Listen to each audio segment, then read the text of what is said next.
Well, good evening and welcome to New Tracks Meetup.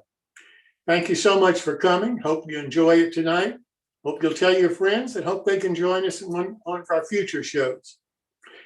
If you're new to the show and you have not registered at our newtracksmodeling.com, our website, newtracksmodeling.com, I encourage you to do so. And if you do, don't forget to confirm the email that you'll immediately receive, because that'll guarantee then that you'll get all of the notices for our future shows.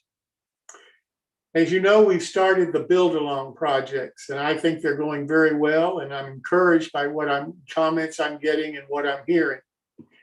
Clark Kooning finishes his tonight. He's going to have the My Build part of it for the modelers who are building along with Clark on the 21st of April, a week from tonight. And I hope all of you will attend. I hope you'll show us the model that you made with Clark's guidance. And I hope you enjoyed the kit, and I hope you enjoyed the experience. Bob Farquhar and Dale Rush, the Blair Line kit, are going to start their My Build this coming Saturday, the 17th. Gaylord Gill, Randy Bosler are going to start their one kit from Bar Mills the same night, this coming Saturday on the 17th. And I'm really looking forward to both of those. Bob is just an excellent structure modeler, and so is Gaylord. And this one kit by Bar Mills, although it's been available for many, many years, 20, I think, I had never heard of the kit before, and it's about as close to scratch building as you can get without the model being totally scratch built. So I'm really looking forward to seeing what people do with that kit. And both of those build alongs will start our next show this coming Saturday. Then we got Rick and Maureen Hunter are going to start a Hunter Line 30-foot King Truss Bridge on May the 22nd. That's going to run the longest of any of them that we've had, because it's rather a complicated build. It's going to take eight weeks of 30-minute sessions each, but it ought to be a really interesting and informative kind of build along session. And I hope that you'll buy the kit. I hope that you'll build along with them and enjoy it. Then we've got Martin Breckbilt, MMR, who's going to be building a Leadville's design kit starting this September. And we've got Bill Davis, who's going to build one of Steve Milley's rail scale models starting this September. And something new and different, and I think is going to be extremely important for the show. We're going to have, I have no name for it right now, so just internally I'm calling it the Super Build Along. We've got 4 different modelers. We've got Martin Breckbilt who's going to build one of them. Got Clark Kooning, MMR, is going to build one of them. We've got Greg Cassidy, who's going to build one, and Bob Farquhar, who's going to build one. One of them is going to build it in N, the other in HO, the other in S, and the other in O scale. And I think that we have decided on a company, but I can't announce that yet because I frankly haven't talked to the owner. But if we have, then I think you're really going to enjoy this. What I'm planning to do to start this is have one show dedicated to this, and have the manufacturer and all 4 of the modelers on the show, and running it like a round table, and have the manufacturer talk about the kits, the different problems that he has manufacturing the different scales and so forth, what's different about the models in the different scales. And then the modelers themselves talk about the tools that may be different for the scale that they're going to build it in, or the paints or the glues or whatever, or the additional material for bracing or whatever. And I think that'll be an interesting way to start this series off. And I think it's going to really be informative, particularly to modelers who may be thinking, well, I may change scales, or I'm not sure what scale I want to model in. This will give them an opportunity to see 4 really talented modelers build exactly the same model in the 4 different scales. So that's going to come up and start, I hope, late August of this year. Uh, I've also talked to Bill Banter, Banner Models, and he's been extremely helpful, and he'll be having one of these. I don't have a modeler for that yet. I'm looking for either an HO or an O-scale modeler to build his kit. I think I have found an O-scale modeler, but I haven't confirmed that yet.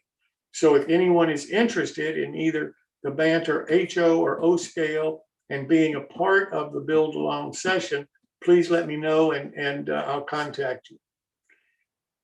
The my builds that are coming up for where people can show us what they've been working on and what they're building. The next one is going to be April the 21st, a week from tonight. That one's going to be exclusive for Clark Koenig's modelers who built along the Downtown Deco kit with Clark. So if you've been building the kit with Clark, I really hope that you'll come and show us how it turned out and talk to us a little bit about how you like the kit, how you like the medium that it's made in, any issues that you have with it. And I really do hope that we'll get a good turnout on the 21st of April for the modelers that are building Clark Koenig's build along. Then the next one is going to be May the 29th. And on the May 29th one, we're going to have 3 separate segments of the My Build. One is going to be open to anybody that's building a model or scratch building or whatever they're doing. And that'll be for the general audience. The other 2 that we're going to have, the people that have been building along with both Bob Farquhar and the Blair Line kit, we're going to have a separate My Build section just for those modelers, and then a separate segment just for the modelers that are building along with Gaylord Gill and Randy Bosler. And I think that's going to be really a fascinating evening. It's probably going to take most of, if not all of the show, just to get in all of the My Builds that I hope that we'll have for that. So with that said, I'd like now to turn to Paul Thompson for his quick tip of the evening. Paul? Great, thank you, Jim. And let me just share my screen here. And bring up. Okay, can we all see that? Yes, sir. Okay, what I thought I'd point out tonight, since I ran into this thing just the other day, was these nasty little things called springs that managed to get away on us.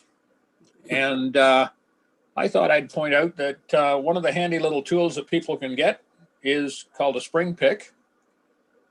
And pictured here is the spring and the pick, and now we show what the pick does to the spring.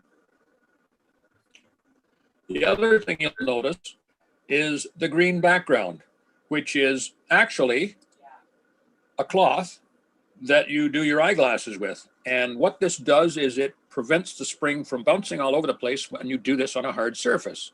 So that's one of the neat little tricks that you might want to do. Don't try this in a hard surface. Even if you're in a contained box, if it's a hard surface, it's going to get away on you.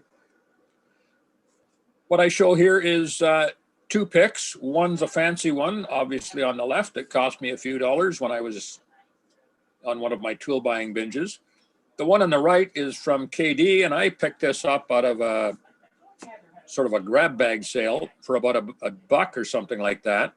And what I find is both ones work just about equally well. It depends on which one you like the feel of. The KD one is a 235 spring pick. It's kind of nice because it has a cap to prevent everything from getting bent around, which you can see here. And basically, it's something that everybody should consider just having around to put away that little bit of annoyance, especially those guys that are working with old style trucks or couplers with springs in them.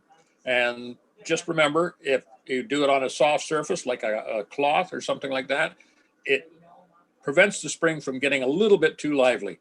That's my tip for the night, and thanks very much, guys. Well, Paul, thank you so much. I really do appreciate you doing this. I think this is a great segment, and it's gotten a lot of interest, so thank you so much. Now I want to turn to our special segments for tonight. and go to Clark Koenig, MMR, for his build along of the downtown deco kit. As I said, this is Clark's last evening doing this build along. Yippee! The next time that we'll hear from Clark will be on the 21st for the modelers that have built along with him. So Clark, I'll turn it over to you, and I really do appreciate you doing this. Thank you.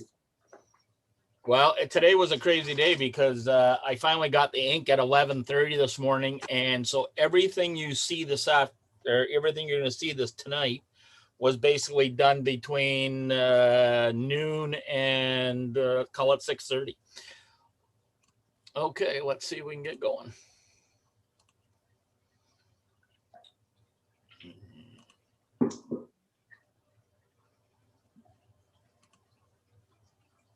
Woohoo! Everybody see that? Yes, sir. All right, let me make this smaller. And hello to John Bates out in beautiful downtown Winterpeg. It snowed like hell there in the last 2 days, so too bad, John. Thank you, Clark. Much appreciated. Well, I talked to my brother in Stonewall when he was cursing. So anyway, let's go build along with Clark. This is the final segment. Yippee!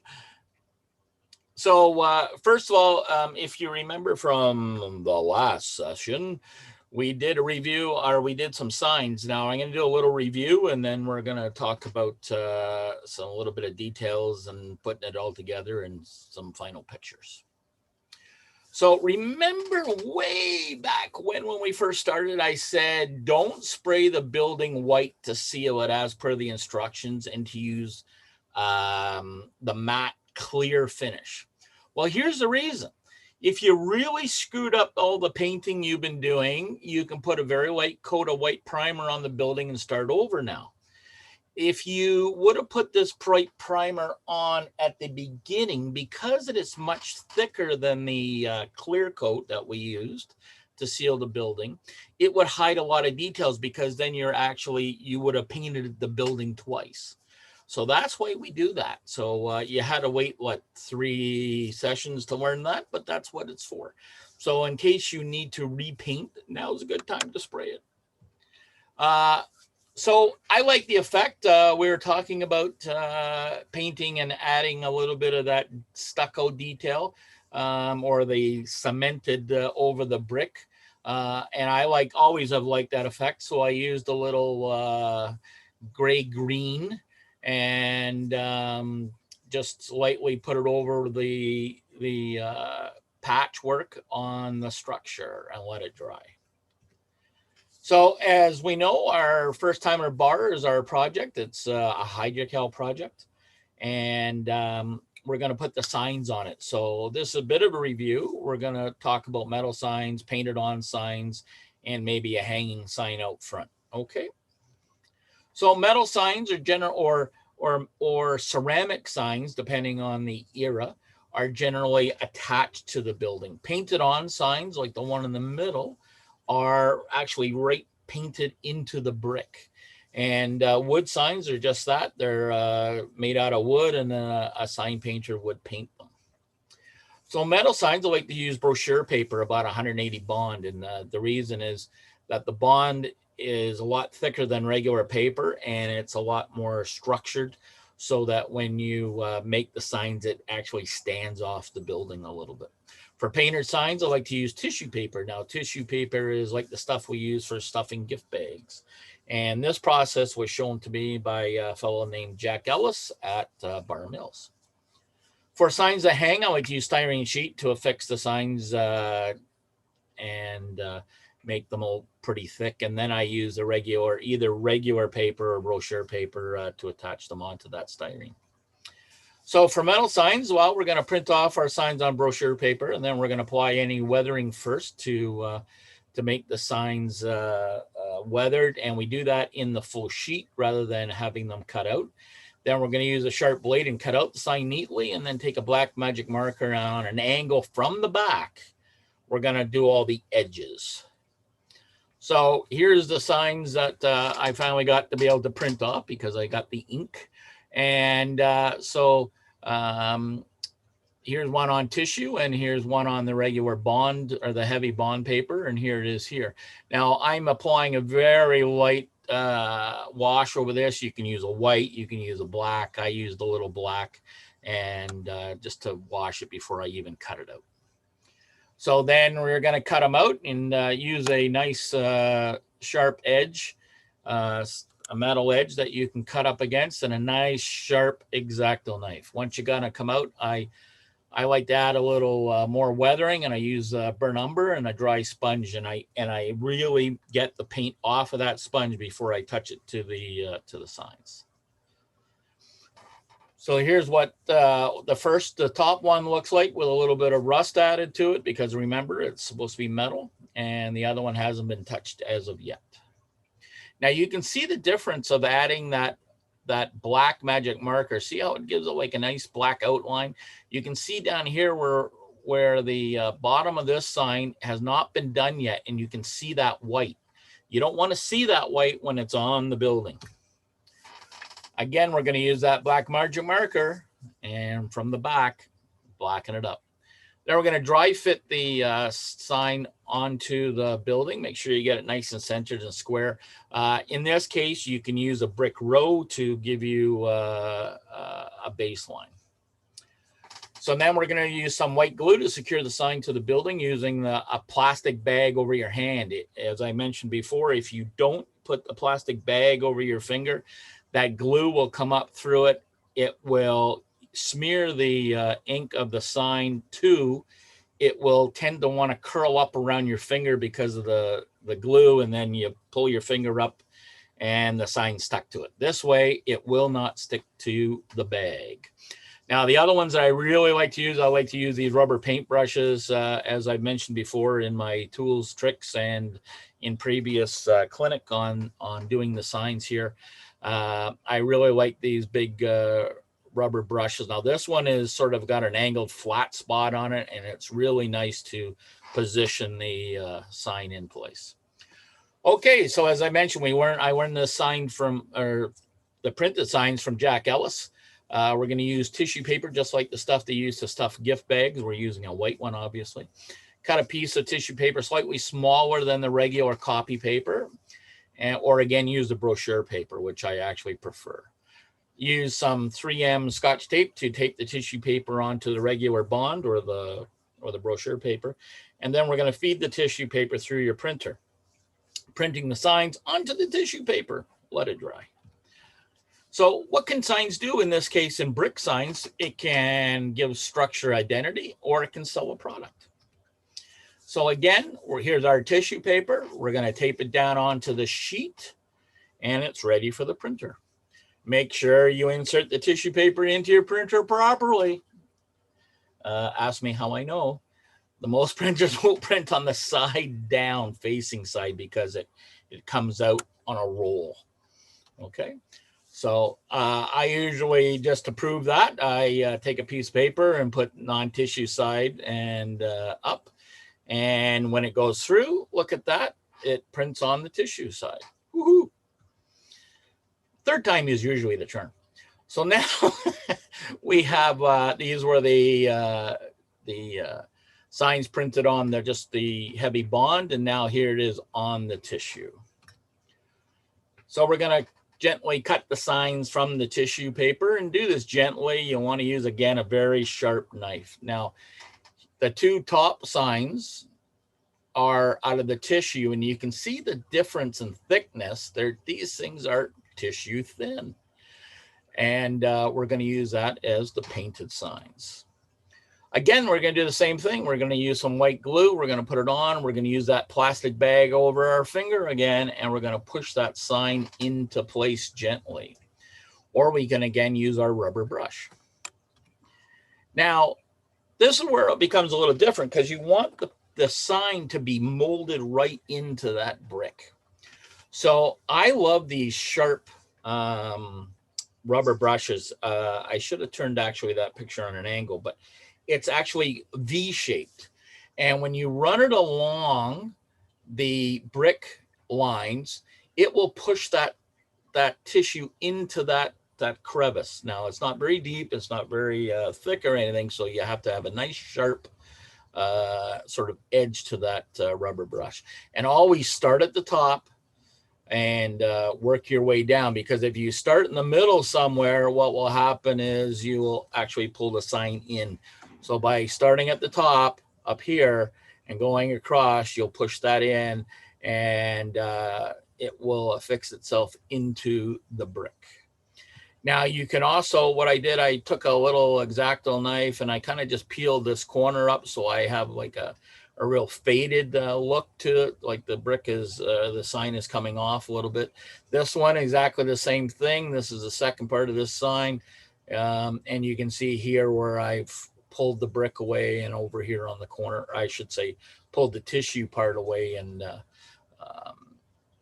it looks, I think, pretty good. So let's let them dry a bit before moving on. Clark, Now, yes, I got a question for you. you always have a question. Go ahead, sir. I live in Florida. You mentioned you pulled it away to make it look like the tissue was coming off the brick. I don't understand what you're saying. Okay, see up here how the tissue is nice and solid. Yes. Okay, and then see down here how the brick is exposed. Yes. So what I've basically done, I've torn or removed some of that tissue paper. Gotcha. Okay, and same down here. Gotcha. Did you do that before did you do that in the workbench before you put it on, or did you do it after you put it on the model? I did it on after I put it on the model. And you just cut it out with an X-Acto knife, right? I just pulled it. It just, because it's wet, because it's in the glue, and It'll kind of tear by itself then. It will if you rub it hard enough, yeah. Okay. So all you have to do is kind of pull it away and pick the residue up with the tweezers, and you're all set. Gotcha. Thank you. Okay. Okay. Clark. Yes. Another quick question. When you print that, what density do you print? Do you do like a draft or like a picture type? No, I do it as the best. Okay. Yeah. Or whatever the top one is that your printer will do. Now, if you remember, for those who are with us in the previous episode, I showed that we had copied the signs from the kit. We're not really using the kit signs at all. We used the copier printer and saved it into the computer, and then I computer generated all these signs from that from saving that JPEG. Okay, so hey Clark, yes. Has anyone actually painted the sign like the prototype, using really small brushes? Not me, but if somebody wants to try it, they're welcome. Yes, and you can visit them in the sanatorium in northern New York. This is so much easier. Thank you very much. But you know what? I know some guys who do graffiti. I know some guys who, sure, it's quite possible, but this is so much simpler, and I think it gives a very good representation of brick signs. So. Clark, just a question. Have you played at all with looking at different transparency levels of the tissue? Because it seems to me, I've seen where some of that looked more transparent and some of it was more white. And I'm wondering if, you actually get transparent where it has more of because almost the bottom, and maybe it's the colors you chose, there's kind of a bit of a see-through, which you sometimes had in that. They weren't solid. They actually were outlined letters, and there was still the brick in between. Well, that's the thinness of the tissue. Yep. That's the thinness of the tissue. That's exactly why you want to do that, so that you get that look. I'm just wondering if there's different kind of levels of transparency in different tissues, and looking for. There probably is. I thought maybe you'd seen that as you've been playing with. That was was kind of the question. I bought one package and I've been using it for like 3 years. Oh, okay. So you're habitual on that brand. So like I'll let you know when I run out. Mhm. But no, now the other thing you can do is you can take these signs, and I'm going to do a whole new sign clinic, and I'll explain all this really at another time. But you can take these signs, and when you make it as a JPEG or a GIF file, you can go into different draw applications, and you can even fade the sign before you even print it. And that works really well too. But I just kind of wanted to do a basic. By the way, if you use PowerPoint, Yeah. if you got PowerPoint, you can throw your graphics into PowerPoint, and you just put a white box over them Yes. or a gray box, and you can change the level of transparency, and you can just naturally fade it. Yeah. And you can even generate gradations and stuff like that before you print them. Yeah. And that will be for the next clinic. Quick question about printers. Yes. Which is better, laser printer or inkjet? I think for this, actually, I think an inkjet is actually better. This is all inkjet. Okay, we're going to move on, or we're going to be here all night. We can ask questions. No, So- let's move on. You're going to let the signs dry, and we're going to talk about the roof. Now, in the kit, you get this little piece of plastic, which is the roof, and it gives you also a piece of black cardboard, which is fine. Now, you can do sandpaper, or you can even apply tissue and paint it black and put it on the roof.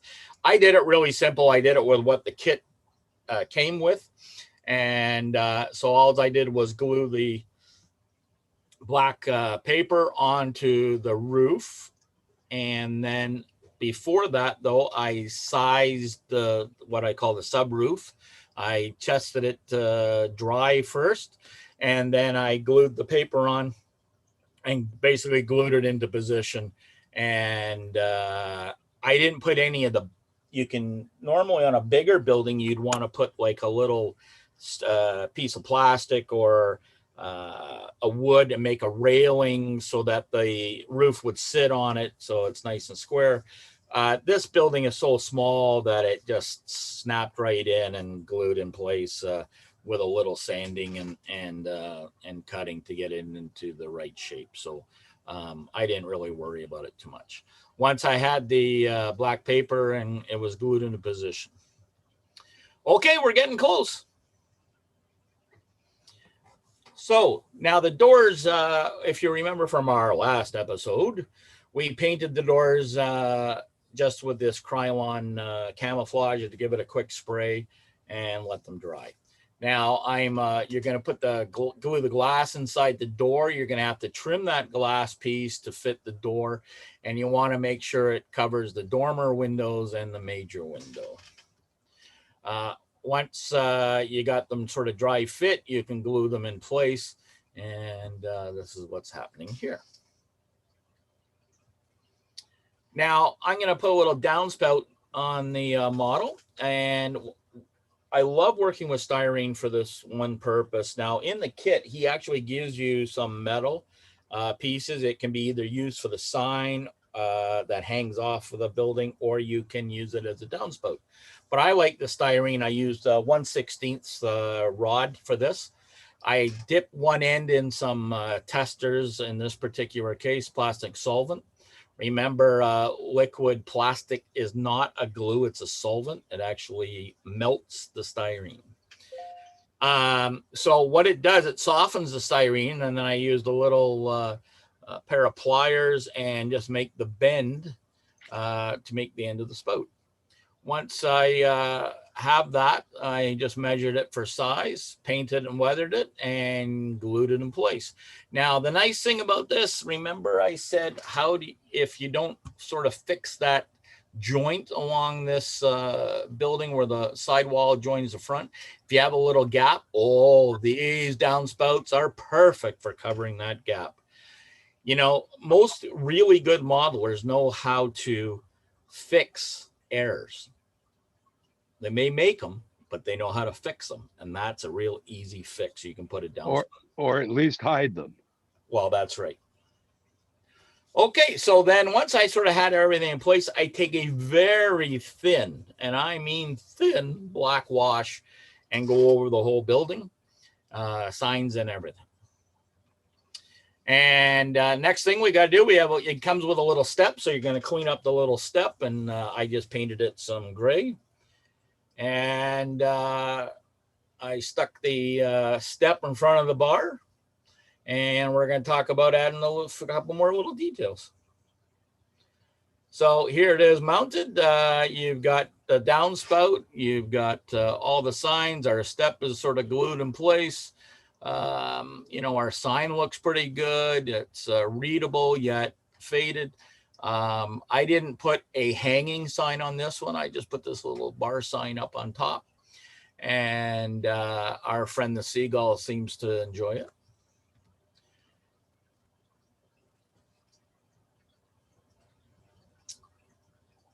And that's the other side with it's a little different sign, but that's the metal sign. So that's why the rust and stuff. And you'll notice it actually sits off the brick as compared to the other side, which is painted on. You'll notice here, this has actually come off a little bit. That's because it wasn't even dry when I was taking these pictures at like 6 o'clock tonight.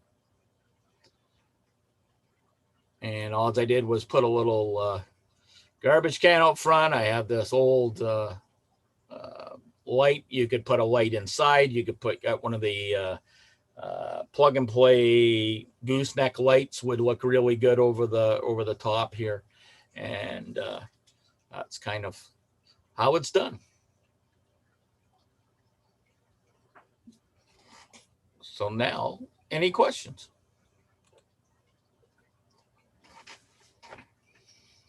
I think you've done a fantastic job. And I do want you to come back and do your clinic on signs, because I think there's a lot of questions and a lot of issues there. But the one that you did for this model, I think is fantastic. And I can't thank you enough for doing this, Clark. I know you've built many of these kits, but so many of us haven't, not in this medium. And I think it's been really beneficial to see how easy these kits can be built if you take a little care and take your time. Exactly. And I hope people who have the kit are working on them. And those who haven't, you know, it's going to be in YouTube. You can still purchase it from Randy at Downtown Deco. And then you'll be able to just go back to our YouTube shows and build the model. I think you'll really enjoy it. It is much a different medium, as you suggested. It's not wood, it's not laser, it's hydrocal, and really the detail in this, or the construction, is very straightforward. It's the painting that makes the model and the signs. So I hope you enjoyed it, and I'm glad I'm done with it. Only because I have some other things I want to do. But we're all working, as you said, on the other project that we're going to do in September, October, and with the other modelers on board, and we'll go from there. Clark, thanks again. I really do appreciate it. You've been fantastic. You're welcome. Next, before we go to our featured modeler, John Bate, I want to introduce Martin Breckbilt, MMR, and have Martin do one of his short segments on scratch building for us. Martin hadn't been feeling too good lately, but he says he's about 85% tonight. So Martin, thanks for coming, and I really do appreciate it. Well, let's see if I can get my screen to share. That looks right. What do you know? It actually worked. I'm always amazed every time I do this that it actually works. Okay. This is probably too long a segment, actually, because this car takes a long time to build. So if I go too long, Jim, just throw something at me electronically. Let me know where to stop. This is the starting point. It's one of my usual starting points. It makes no sense at all, other than there's a pile of wood, a couple of resin bolsters, and a chain hoist and A-frame from Crow River. I had this sitting in a shoebox next to the pile of other shoeboxes of parts. And I decided I have to do something with this because it's just going to sit here and get old along with the rest of me. And I think I can figure out something to do with it. So let's marry this to the pile of wood and some other wood, and we'll just use our imagination and go forward with it. Well, this looks totally unrelated, but this is part of what's going to be on top of a car. We have two sides, two ends. They're kind of different looking. That's the back end. It's the front end. Left and right or left. I can't tell from this. This wood is actually Western red cedar strip wood that I got from Kapler years and years ago. It's not really smooth and polished. It's actually a little rough. And so it has texture to it, which is kind of nice. And it also has some coloration. It's not that smooth albino white basswood. So it actually has identity already. I don't have to add too much to it. The rest is just 4x4s and 2x4s. And I decided, well, we need to have some more Western red cedar and some uprights. This is going to go on the car somewhere too. These stakes here and on the previous slide, those are actually going to define where the stake pockets go. I don't put the stake pockets on first and build to them. We'll build the sides and let the sides and the rest of the structure decide where stake pockets belong. That way I don't have to think about it too much. Basic framework that I like to use. This is actually scribed on both sides. Stock from Kapler. I have a pile of that I got years ago. It's actually rather nice because you get that nice scribed wood look, top and bottom. You can order it from them. I guess you can get it other places, but I'm not sure where.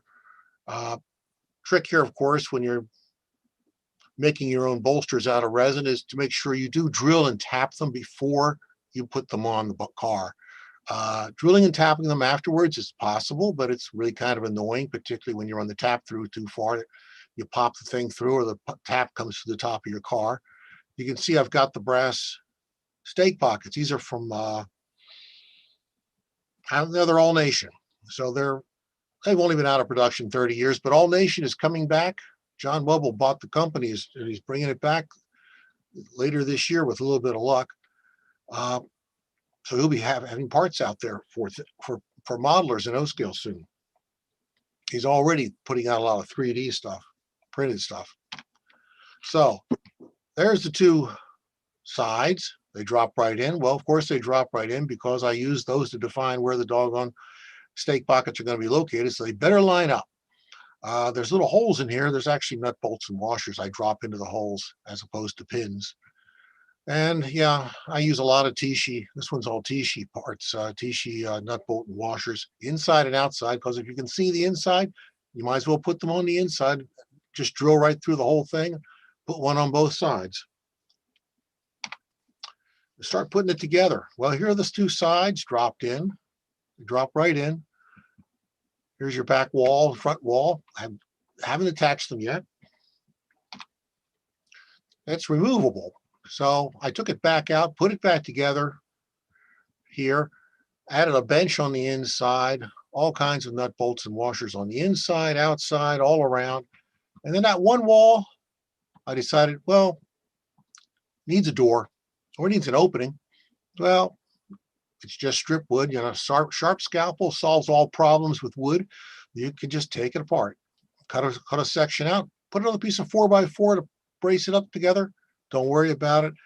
Add some Z bracing on the sides. I'm not sure where I got that from years ago. I think Evergreen still, not Evergreen, Northeastern still sells this stuff, but it's not cheap anymore.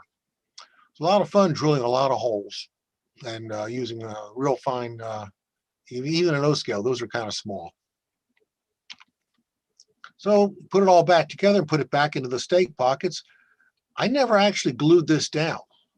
Ultimately, even at the very final end of this construction of this car, this end of it actually could be removed if you really wanted to remove it. I haven't tried. I'm afraid to, actually. Might not be able to get it back on. But that's pretty much what it looks like so far. And we've added a few Z braces on each end here on the diagonals. That chain hoist is still missing. We'll find out where it goes shortly, I think. Another view from a different angle. And on the back wall, add some more Z bracing. Why not? Something's got to hold that wall together with that workbench on the inside. Turned out the hoist, the A-frame hoists for this that came with that kit, well, they're too tall, they're too narrow, they're too wrong. So they went in a pile and got dumped on eBay with a pile of other stuff I didn't want anymore. After I was done with this car, and I built my own. Just take some strip wood, some styrene, a bunch of nut bolt washer castings, and this is a styrene angle at the bottom. You just make your own. And this actually is the width of the car. This is the beginning of the roof. These are little roof truss rafter trusses for the rafters for the roof. And just piece them together. We'll put them all in place one piece at a time. Loads of fun putting these together. These are all just 2x4s and 4x4s. This is the back wall one with the piece of red cedar on it. So that's going to be closed off at that end. So, well, next step, added some sliding doors to the outside. Some more Z bracing. Z bracing is kind of fun to work with because nice thin boards, you can make sliding doors that actually slide. And these actually do slide. Laser cut ladders just added here. I think there's one on each side, probably on this one end as well. But all the doors actually slide in the Z bracing. And you can see the beginnings of the interior being detailed, and a coat of paint got thrown on it just so I could figure out where things were going to be going. Yep, the other side, you can see there's some more of that nice Western red cedar. You can see the nice coloration, and it just takes stain and everything very, very well. And another laser cut ladder on this end. And added a door to this side as well. Figured, well, every opening needs a door. You don't want to keep the riffraff out, and yet another ladder. And the beginnings of the interior. Well, this is some brown paint, some Minwax, a lot of dry brushing, some pigments, some chalks, and some other stuff. And the beginnings of populating the leftovers in here. So some resin castings. I'm not quite sure whose they were. And another view from that end. Okay, well, we'll flip the whole thing over before it gets too late and things start to fall off. And we put an entire brake system in just for fun. Just 2 truss rods on this car. I'm not quite sure why I did that, looking back at it. Steps at this end. This is a brake stirrup from US Hobbies. So that can tell you how old that is. But they're easy to make from just strip brass. You just twist and twist and twist, bend and twist some more. And I'm not sure, yeah, these are, I sprung for the precision scale. Lever supports, lever hangers, and these are the last of my Chooch levers, which are no longer available. So I'm back to using my own resin castings. So can't leave it naked and empty on the inside. So everything I could grab off the workbench and out of the tools selection and the various things. I just painted everything so you could see it nicely.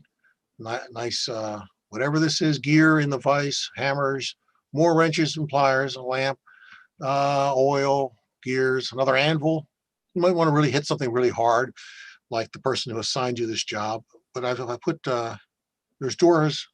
Doors actually have handles on them and open and close now. And the obligatory naughty calendar on the wall. You've got to have a naughty calendar on the wall. The same calendar must be very popular on my road. It shows up repeatedly in many cars and some structures. And you can see there's where the A-frame is. And here's the beginnings of that hoist. This is the I-beam that came with the kit. I actually did use the I-beam. So you can see we've put the hoist. I kept the hoist. And this actually slides on the I-beam. Nice brake wheels. You got to splurge on brake wheels. But this actually slides back and forth and through here all the way down almost. So we've actually found a use for the hoist casting. And the beginnings of some red paint on here, more weathering, rust, etc. More stuff on the inside. You can see the tools, wrenches, etc. Blowtorch. I actually have one of these blowtorches somewhere. Never used it. And here's the roof. Gotta have a roof. It's all board by board. There's your rafters. These little pegs are for alignment. And this is doubled here because that's more for more alignment.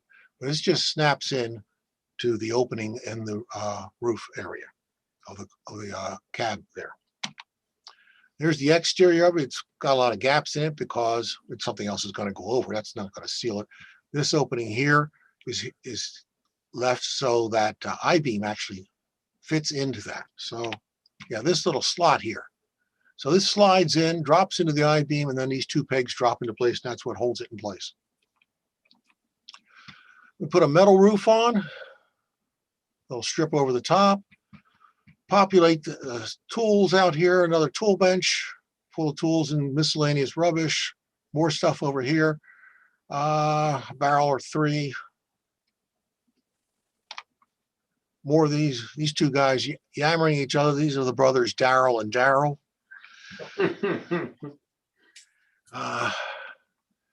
There's the third brother, Larry, inside. Actually, the guy who's doing the real work while his brothers Daryl and Daryl are out here discussing the weather or what have you. He's got pondering this gear and using the usual thing to fix whatever doesn't work properly. The largest ball peen hammer you can find. And different view from the same, different angle. And the semi-artistic view in the shade of him looking through the doorway. And you can see the roof. This is builders in scale, corrugated roof that I cut up into little pieces and put back together. That's glued down with goo and CA mixed together. It's not ever going to come back off. Brown paint, lots of other paint, lots of other rust, lots of pigments, lots of stuff. And that's it. I ripped through it about as fast as I could without losing my place too frequently. And here's where you find me. I'm not hard to find. And if you're in doubt, try Google. God knows I'll show up pretty fast. You'll probably get at least one of my 9 email addresses that way. And you got any questions about anything, let it rip. Martin, the reason I'm so pleased that you volunteered to do this series is because you make scratch building look so darn easy. Well, it isn't hard. You can make it hard.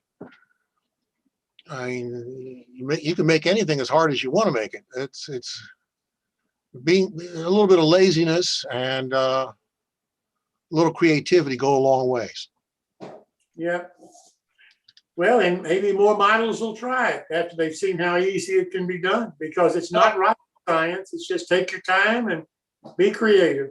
Well, I used to do a clinic building that basic flat car for the NMRA and other organizations. I think I only produced 175 of those kits. And you can still find them on eBay every now and then. It's hilarious when I see one. I follow it to see how much I lost on that one. But in fact, I just did that clinic in February because in my division, we have a facility where we could actually get together with limited numbers and do hands-on clinics. So I'm still teaching how to do a basic build. Here's a pile of sticks, build a flat car. you got 3 hours. You can do it. And most people did. Martin, I guess one of the secrets to all of this and doing clinics is practice, practice, practice. Oh yeah. Well, absolutely. The first time you do something, it's going to take a while, but I know I can knock out one of my own flat cars in about an hour and a half if I really work at it. I have seen it done faster. And I've seen one person come in to do my clinic who in Pittsburgh came into the clinic an hour late, grabbed the kit, sat down, cut it down to a narrow gauge car, and was done an hour later. Got up and said, "Thank you very much. I had a lot of fun. Bye." And the other 15 people in the room turned around like, "Who was that masked man?" I mean, you don't build that fast, but he was done and it looked beautiful. It was very impressive. So it's kind of gratifying that someone could knock out one of the little rough kit that I put together that quickly and make something really nice. Well, again, I really do appreciate you doing this because you make it look easy. It is easy as long as you just try it, take your time, and just don't give up. Just keep doing it until you got what you want. Well, yeah. Then the other thing is, since I'm doing mainly freelancing on most of my builds, not all, but most, there is no wrong way. You make a mistake, don't worry about it. Back up and do something differently. It's not a dead end. There's no pit that you've jumped into. You can correct it. I guarantee you, correcting the mistake is the best part of modeling. All right. Well, thank you so much, Martin, and we'll see you later. Hope you feel better. Yeah. Now, Yeah, or as Clark happened to say that you can hide the mistake. Yeah, you just take the mistake and build it into something that looks correct. Yep. Now I'd like to turn to our featured modeler, John B. John is going to talk to us about a subject that I personally have been really interested in and know nothing about. And that's why I'm so happy that he agreed to do this for us tonight. The NMRA started a new program called the LCC. And now you have the extent of my knowledge on that program. So John, I will turn it over to you. Thank you so much for doing this. Well, you're very welcome. And I'm not going to spend too much time as a talking head here. I'll be sharing a whole lot of screens as I go through this. This is going to be a very high-level sort of introduction, and the prerequisite for this particular course is that you know nothing about LCC. So we'll get started by just giving you an idea of just what this thing happens to be. What it is, in a nutshell, a system for controlling anything except a train. So DCC was intended originally to be used to control trains, and it's still meant for that. It's been used now to control different things with accessory decoders, but that's a little limited. You can throw a turnout with your throttle with it. If anybody actually ever does that, I don't know, seems to be a little silly to me. But to do all the other things, particularly if you get up into signals and things like that, and block detectors and controlling your room lights and the lighting on your layout and all sorts of things. Layout command control started about 10 years ago, actually. And that's for controlling everything else. So anything electronic that you can imagine that produces or consumes mostly a 5-volt logic signal, or even more complicated things like servos, LCC can do that. And let's just do an example. So here I've got a little 3-track yard. I want it remotely controlled somehow or with a front panel, so I'll throw in some switch machines for them. And I want to control that. And then in order to do that, well, maybe I want 3 push buttons or switches to select track 1, track 2, track 3. And these have to control 4 turnout machines with 3 switches. So you need traditionally something called a diode matrix. So you need some kind of circuitry in there to control that. And you're getting a few wires on your layout. Then I decide, well, I want indicators as to where the trains are, which tracks are occupied, whether something's coming from the east or whether something's coming from the west. So I'll throw in 5 block detectors here Those are little NCE block detectors I've shown there, but there are many different kinds. And I want those to light up LEDs on my front panel down at the bottom, my fascia. So I'm going to throw those in, put some wires to connect those. And then this is working really well. So what the heck, let's throw in a signaling system. So we've got some signal towers. Those are little N-scale cheap signal towers from Digitrax, those ones actually are. And okay, those look good, but we need, maybe a dispatcher or something. So you throw in JMRI on a computer, which can do anything up to a CTC control panel for a dispatcher. And of course, you need an interface now to hook it up to the computer, and you need a computer at your layout at all times to run this thing. And pretty soon you're getting pretty complicated with a lot of wires running around, and those are just very abstract wires on the screen there. You would actually need a lot more than what I've shown there. And you wind up looking something like this. And that's the underside of a yard throat and fully signaled, and with every toy in the book on it on one end of my layout. And I'm going to throw that away because it's too painful to look at anyway. So LCC, what would it do? Well, with LCC, the idea is you keep the majority anyway of the wiring local. So you would have the gadgets at one end of this yard maybe hooked up to one LCC node. Another node at the other end with the things at that end hooked up to it. Maybe a third one. Certainly the fascia panel at the front, all of its switches and lights would be hooked up to a node there. And so you make it look a little cleaner like this. And to make all of what normally would have been dozens and dozens and dozens of connections between all of these things, you don't have a great big bundle of wires. You just have a little Cat5 cable. Cat5 cables, those are the things that you normally think of as internet cables. They're used to plug computers into wired internet ports, if anybody actually uses wired internet these days anymore. And there's actually only 8 wires in that cable, and 2 of them aren't used, and 2 of them are used for power. So only half of those 8 are actually used to make connections between all this stuff. So how the heck do you use 4 wires to connect dozens and dozens and dozens of things? Well, the idea is that you do it with events, and I'll show you exactly what an event looks like and how it works and how you to set them up and everything in a minute. These nodes, of course, like decoders in locomotives, like CTC panels, like your DCC system itself, your command station, they're all really computers. So all those LCC nodes are little wee computers, the same as you would get in an Arduino or something like that. They can be pretty smart.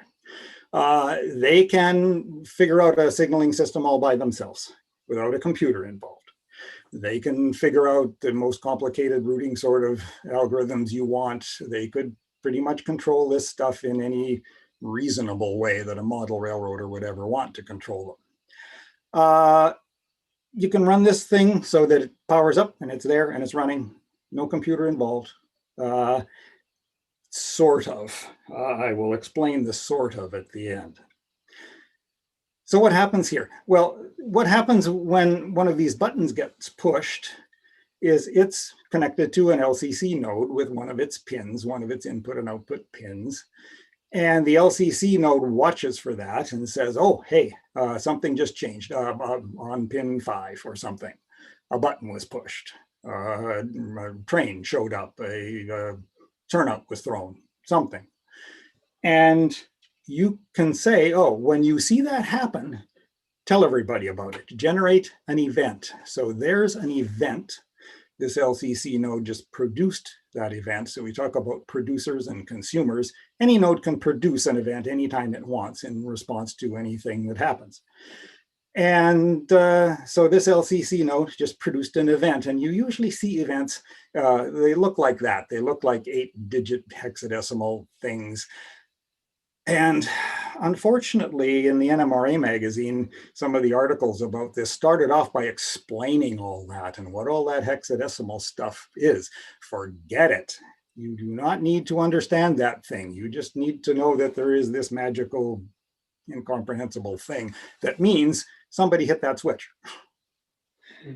And at the other end of things, that message goes out to everyone. It goes out to the entire network, right down to those little tiny squares at the ends. Those are terminators. You need a terminator at each end to shut off the network at the two ends. The network has to be linear, always just a straight line, no branches, one line. And everybody sees that. And now what you can do is you can tell whatever node you want, multiple nodes, to do something when it sees that.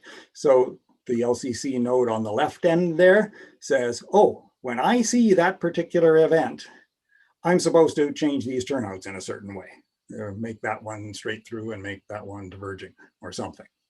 That LCC node is now called the consumer of this event. It's taking that event and doing something about it.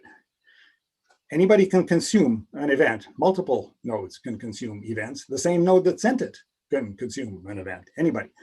The node at the other end sees exactly the same event at exactly the same time and responds by saying, oh, that's for me too. I have to throw a couple of switch machines, and presto, the job gets done. And so that's events. Why you can get what amounts to dozens, hundreds, thousands of electrical connections through these 4 wires is that this is a computer network, and all you have to do is say, oh, if there had been this wire here, it would have changed. It would have changed from 0 to 1 or 0 volts to 5 volts or high to low or something. And the thing you have to always keep in mind with this is to simulate 1 wire, you need 2 events. One to say when it changed in one direction, and then another event to say it changed in the other direction. So when a switch goes up, you'll generate an event, as happened here. When the switch goes down, it has to generate a different event to tell everybody, hey, that switch is down now. And so you normally, not always, I'll give you an example of not always, normally have them in pairs, one each way. But you can send a semi-infinite number of different events along this thing to simulate and to control more wires than the largest layout in the universe would ever need. It's enormous. So that's what an event is, how it works. There is a little caveat though. I had a little bracket almost or something in a slide back then. And that is you have to teach these nodes what to do. That node in the middle has to be told, oh, when the switch connected to pin 5 gets thrown, send that event that's shown on the screen there. The other nodes at the ends have to be told when you see that event, throw this switch this way and throw that switch that way. You have to configure these things. It's not programming as such. There's no programming language involved here, but you have to tell each one what to do when you get an event and when you want to produce an event. It's infinitely flexible, and that system is a great start because you can do anything with it. You can literally do just about anything with just this simple event producer consumer model. John, Yes. can I ask you a question here? Sure. When I am giving instructions for things to do this event or stop or do the other event, what am I doing it on? Am I doing that on my computer? What am I doing all of this on? Well, I'm glad you asked that because that is the next slide. Oh, okay. I'm What sorry. you do, of course, is you need to use a computer to set this stuff up. So there is a computer that you hook on via USB. So the gadget is usually called a USB buffer. And you hook that onto your computer, and then you use your computer to program all of these nodes to do the right things. Once you've programmed them, you can take that computer and that buffer away, and all those nodes will still remember what to do. And you don't need a computer in place to actually run your layout. But to set the stuff up, well, you do. Theoretically, there's a way to do it without a computer, but it's such that it's totally impractical and nobody could ever possibly do it without a computer. John, let me ask another dumb question. Sure. How computer literate do I have to be in order to operate this on my computer? Well, I will show you exactly that. I will actually demonstrate what you need to do. And then once I've shown you how you do it, Gotcha. you can decide for yourself whether you think you could do that or whether you can't. Gotcha. Thank you. John, before you jump into where the computer comes, I notice you still have toggle switches on your control panel. When we are done, will our operators who are comfortable only with a toggle switch be able to select a track in the yard with just that toggle switch? Well, though I've shown toggle switches there, of course, those would really be push buttons, not toggle switches. They can be push buttons or something. A manual input from a finger is very helpful for those that are not as computer literate as we would like. Yeah. Well, that's exactly what this would be. You would walk up to this railroad and you would see a fascia, and it would have a little diagram of your yard on it with a push button on each track, and you push a button and you get that track. Right answer. Thank you. You would set it up to do exactly that. Okay. Yep. All right. Let's just forget that now. And I'm going to switch to a different share and actually show you one of these things. So there is an LCC network. And there's actually 2 nodes on there. There are 3 boxes, but there's only 2 nodes. And I'll just show you what they are. The one on this end, that's just a power supply. That's supplying power to the network. The blue cables, of course, you probably recognize the ends of these things, and the color blue that is used there, those are just normal computer cables.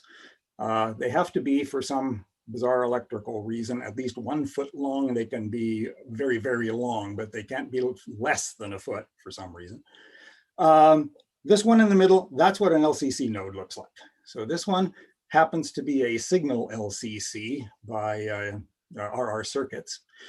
And this little connector right there that I hopefully can point out, that contains 8 general purpose input-output pins. You can use them as inputs, outputs, whatever you want.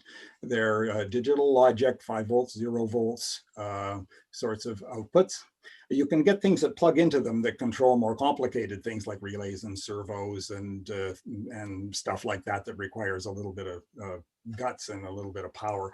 But they can control 8 things, 8 lines. This particular one is set up for a signaling system, and that's probably the sort of thing you would want LCC in order to be able to do, is it really comes into its own when you get up to a layout that is complicated enough that it is in the signaling sort of category, even if it doesn't have signals on.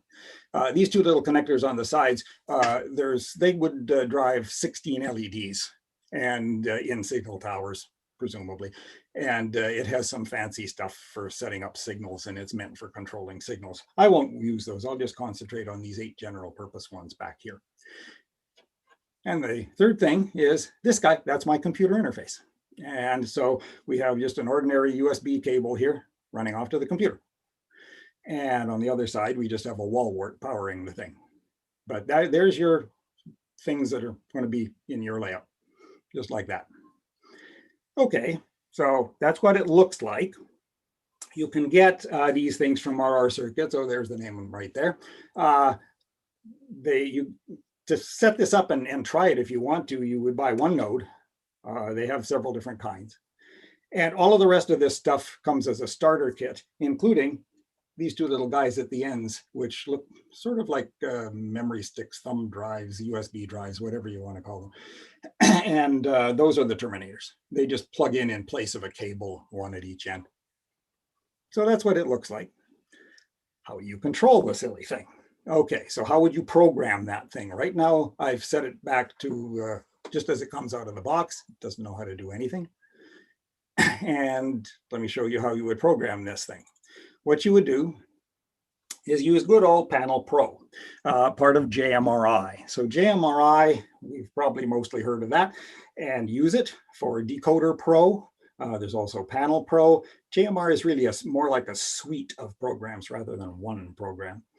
And Panel Pro is the one that you would normally set up, CTC systems on or something like that.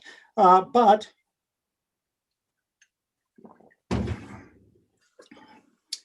in the middle of it, right there, is an Open LCB or LCC menu. You might get one or the other depending on which version of JMRI you have. This one says Open LCB, but if it says LCC, that's the same thing. It's not really the same thing. That's a whole political thing, but I won't get into that. Underneath that little menu, well, one very useful thing is a little thing called a traffic monitor that can show you what's happening on your LCC bus. Well, I guess I need something to actually generate events on my LCC bus. So let me introduce you right now to my layout. Here's my layout. For the purposes of this demonstration, I've got 2 switches, 4 lights, 4 LEDs. I've got a few current limiting resistors in there, but otherwise that's it. There's no circuitry on this thing. And I'm going to just use that as my sort of test bed. It's only switches and lights, and you say, well, you know, I want it to control turnouts and I want it to control all this sort of thing. If you can get switches and lights to work, you can get anything else to work too. The principles are exactly the same. You control them exactly the same way. I'm just going to plug this thing into that socket right there. There's my railroad. Okay, let's take a look at what I was talking about just a second ago, the traffic monitor. If you bring that up, and I'm not going to talk about how you install JMRI and how you get Panel Pro. That would be another clinic or something. Here's the traffic monitor window that you would get. Looks blank right now, but I'm going to go over and flip those switches on that little test layout. I'm not going to show you that, but I'll just flick them. So there's switch 7. I just flicked it up, and there's switch 7. I flicked it down. Ignore most of that stuff. I'm going to be saying a lot of things that boil down to ignore that. That little thing at the end, there's the event that it produced when I did that. The LCC nodes typically come with everything automatically connected as an input and automatically generating 2 different events, one when the input goes high or 1 or 5 volts, and another when it goes the opposite. And so I didn't do a darn thing to set this up. It just came out of the box this way. So there's the particular event for the one and the other. I want to tell you also to ignore most of that event. Just those 4 at the end, that's the real event. The rest of it identifies which node sent it. And normally that's kind of automatic. You know, each manufactured node by any manufacturer anywhere in the world at any time, it has a unique identifier in it. And the events normally have that unique identifier tacked onto the front. And then what you control is just these little bits at the end. So just look at the little bits at the end. That's all that's important. So 4E, 4F, that means the switch on the left went up, switch on the left went down. If I hit the other switch, it generates a 5A and a 5B. Okay, so there's my 2 switches. There's what they do. There's what events they produce. And I didn't do a darn thing to get them to do that. It was just automatic. Okay, let's go back to my Panel Pro again. All right, that's one thing that's under that menu. And the only other thing I need to show you is configure nodes, which, guess what, configures the nodes. That's how you get at them. So if you hit that configure nodes, what you will see is something that looks like this. Well, almost. Fair warning here, what you see on the screen right now is a new version that is not actually released to the public yet. It'll be much the same, except the formatting is a little different. These gray bars aren't there and so on. And you look at this thing and you scroll down and you scroll down and you scroll down and you scroll down and you scroll down and you scroll down, and there'll be a whole lot more in a real one. And you think, oh, I'm never going to be able to handle this. First thing you do is get rid of all that stuff. So all these little down pointing arrows, just close up every single one that you see, get rid of it all until you're down to that. Okay, so it doesn't look quite so forbidding now. You really only need two of those things. And one is kind of handy at the top. Each node, each little LCC device can have a name. Give it a name. Call it, the Cranbrook East Yard or something like that. Whatever lets you know, well, where is this node? What's it controlling? It turned orange. Those of you who use Decoder Pro, and that's probably most of us, will recognize that as meaning, hey, you changed something, but I haven't written it to the device yet. I haven't actually put it in the locomotive decoder yet, or in this case, I haven't put it in the LCC node yet. And there's a little right button to do that. And there's another little button down here that says Save Changes. That will write all of them, all of the changes that you happen to make in there.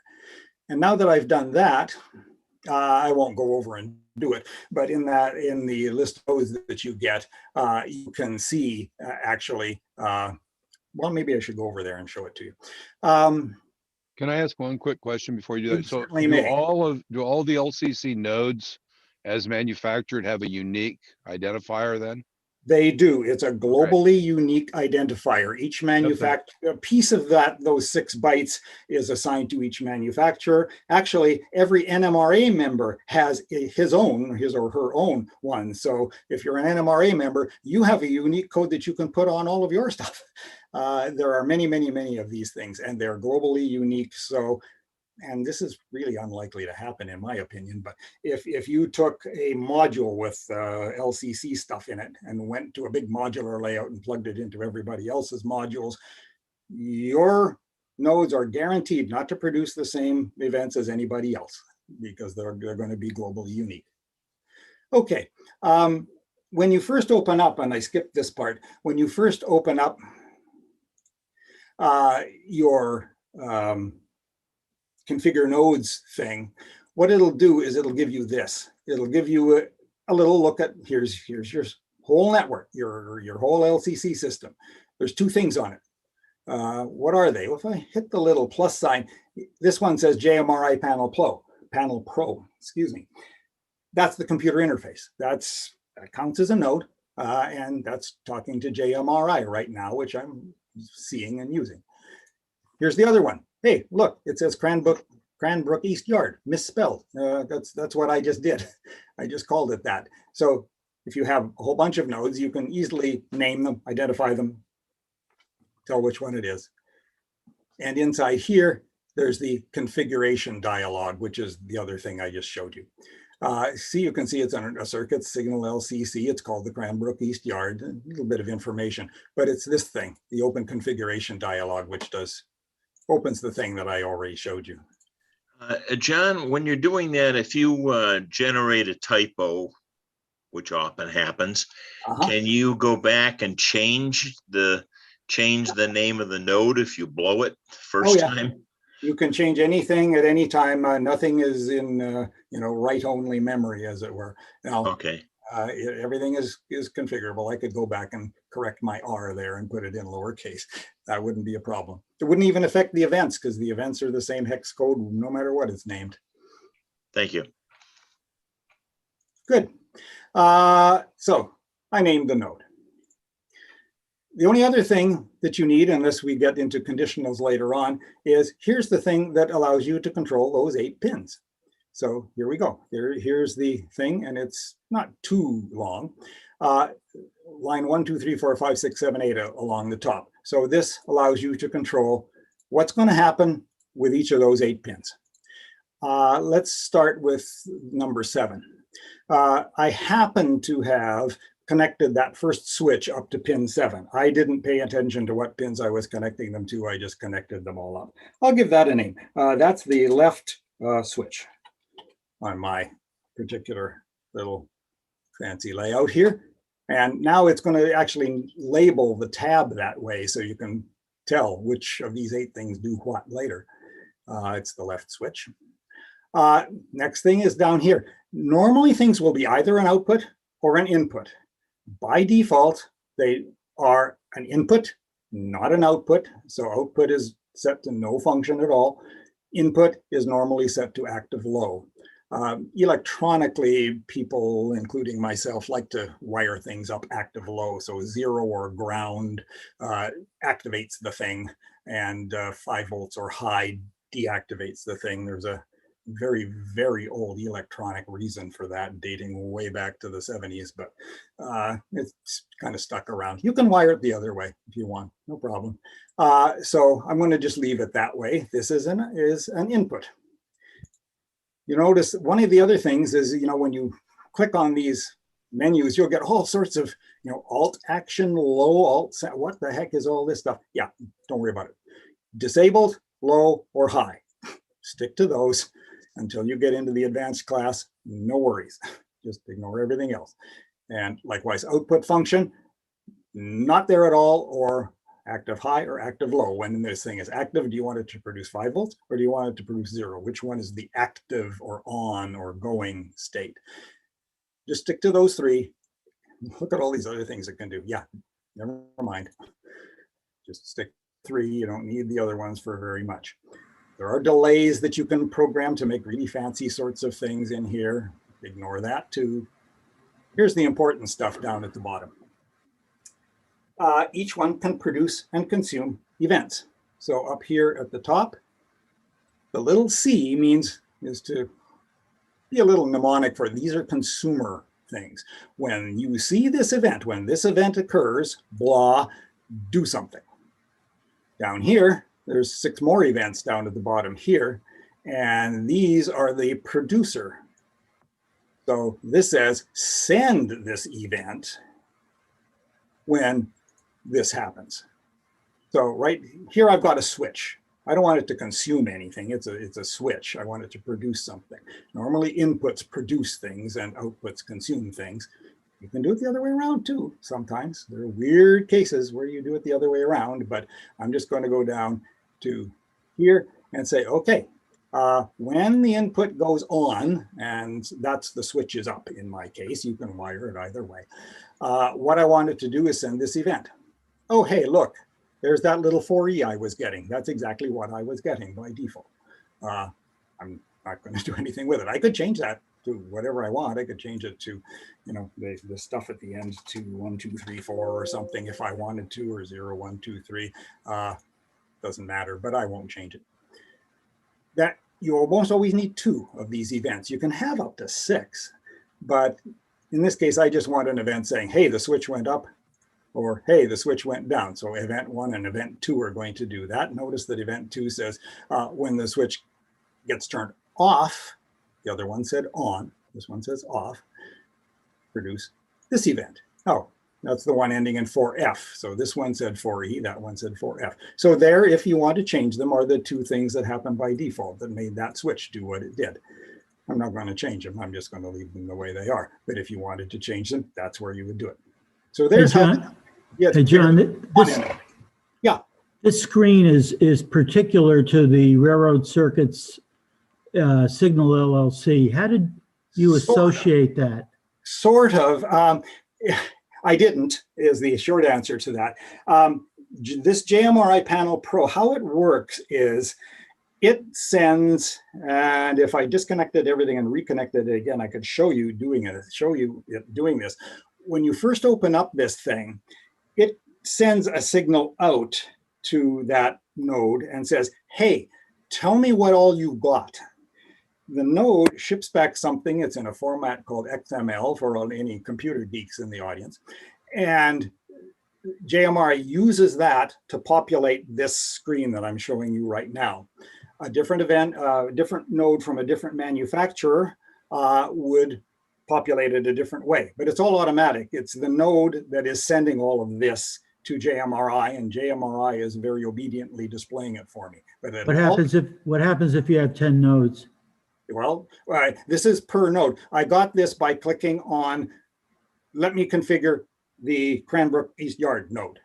Okay. If you have 10 nodes, you bring up a different window like this for each and every one of them. If they're from 10 different manufacturers, tough right at the moment because there aren't 10, they could produce 10 different kinds of displays.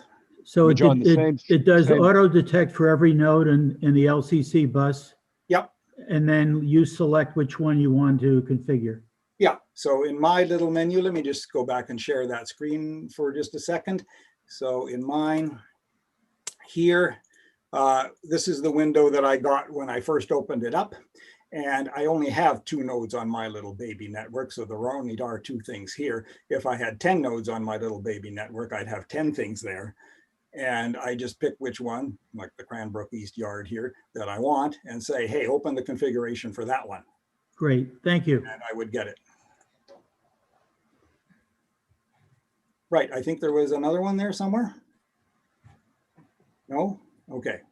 I was just making the point, John, that it didn't matter whether you had 1 or 500. It's just going to be an indexed list of all of those at one point, because each one's an individual entity. Yeah. Yeah, so you do this very hierarchically. You say, hey, I want to talk about that node. Once you've got that node, you say, I want to talk about this particular pin connected to that node.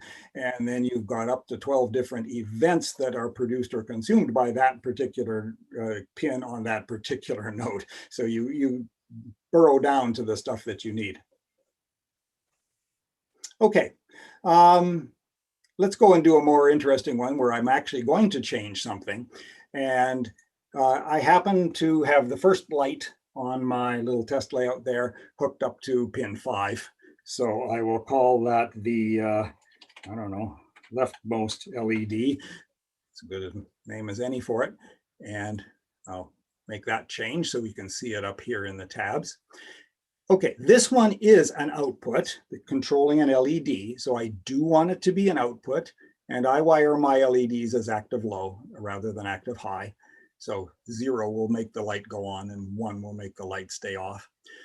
And you normally would only have one of these. Normally it'll be an output or it'll be an input, never both. There is in the very advanced class, there is a way to use both at the same time by sort of a time sharing weird thing. I don't really think I would ever use it, and I wouldn't encourage most people to use it. So this one's an output. So say, yes, you're an output. No, you're not an input. Ignore the delay and go down to the events. So this time, I don't want to produce any events. By default, it's still going to do that, actually. So I'm going to go down to the producer events and say, no, you're not going to ever produce anything. So no, no, no. None, none, none, none, none, none. No. Up here, here's the consumer events. So I'm going to say, watch out for this event. And when you see it, do this. So I'm going to say, okay, turn the light on, line active. Okay, so as soon as it sees this event, it'll turn the light on. Well, I want to use the switch to control the light. So I need the event there that says the switch just went up. Now we can probably remember in this simple situation that it was 4E that said the switch went up. But in real life, you probably don't have that big a memory if you have 500 nodes in your system. So you could do a very simple thing to keep track of this. And that is, you could just make a little text list in a text editor somewhere on the side and just make a little dictionary for yourself. So I've made this. I've made a little dictionary of, here's some events that are in mine and this is what they mean. And you can also get Panel Pro by creating fake turnouts and fake indicators to do that for you. Seems a bit like a kludge to me, but it can be done. And they're making it easier all the time. In fact, this new version, I could show you how the Balash, who is working on this stuff, has actually made it much easier than it was even a week ago to do this. But a simple little text pad will do it just nicely. So, switch 7 up, that was that thing. Cut and paste it into the window. It's not too hard to do. Don't worry about all the little bits and 1s and 0s and Fs and Es and all that sort of stuff. So I'm just going to go and paste that in here. Paste and write. And now one thing, note I changed this from none to online active. When it's a pull down menu, it doesn't turn it orange. And you have to remember, I haven't written that yet. Down here at the bottom of the screen, there's a Save Changes button. If that thing is lit up, that means you haven't saved something. Just go click that thing frequently. There we go. So when the switch goes up, the light should go on. Let's test it. Let's go over and try it. So let me go over to the real thing here. And when I flip the switch up, the light goes on. Hey, when I flip the switch down, absolutely nothing happens because, of course, I didn't consume that event. Remember, you always have to do two things. When it goes up, do this. When it goes down, do that. Well, I only did half of it. So it'll go on all right, but it'll never come off again. Oh, okay. Well, let's fix that.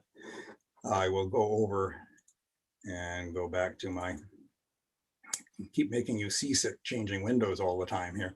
So I've got light on. When I hit 4E, let's create a second event and say, oh, and by the way, when you get 4F, I'm just going to do it from memory this time. 4F is the switch went down. Turn the light off. Okay, switch down, light off. Good. Save all those changes. All right, now it should go the way it really should. And we go over to our layout and 7, it's on, 7 down, it's off. And that's the very, very basics of how this works. There's how you create events that get sent around, produce them, consume them. Everything else is a little bit of that. There are some more complicated things. For example, I can show a thing where you want to do something only if 7 and 8 are up. Or to do a signaling system, you would probably do something that says, okay, if the dispatcher hit the code button and the switch is in the east position, and there's no locomotive on that track, and this other signal is red, and this and this and this, okay, then send out an event that says this.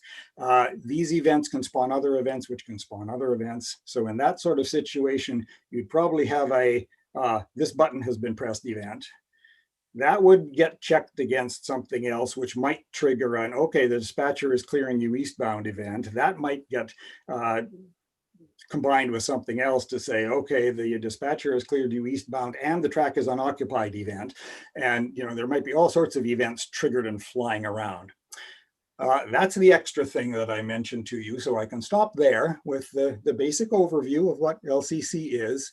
It would take about 20 minutes to show you the logic part of it for doing something that requires a little more intelligence. So I'll let you decide whether you want to see that bit or whether you want to call it off there. John, before you go any further, sir, thank you. That was an excellent presentation. How much money have you got sitting on that picture? The money sitting on that picture? Well, I'm talking Canadian dollars here. I think the whole lot with cross-border shipping and exchange rate and all of the nasty things that people do to you, it probably came to about $160 or $170, something like that, for the whole lot, not including the homemade little junk at the front. And here. if I were to add another node, how much would that be? Gee, you know what? I'm gonna say go to RR Circuits. Check their website and check a more basic node than this one. This is probably the most expensive node they sell.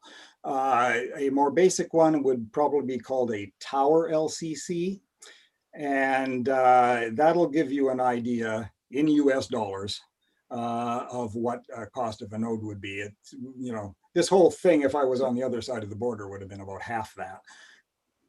So John, Phil at home. So actually, you brought up a great discussion, and I don't want to have the discussion now. I'm just going to kind of preface and then suggest what I think the discussion should be. Just 2 seconds of background before we start. You'll find I'm one of the authors of all the original Ethernet standards.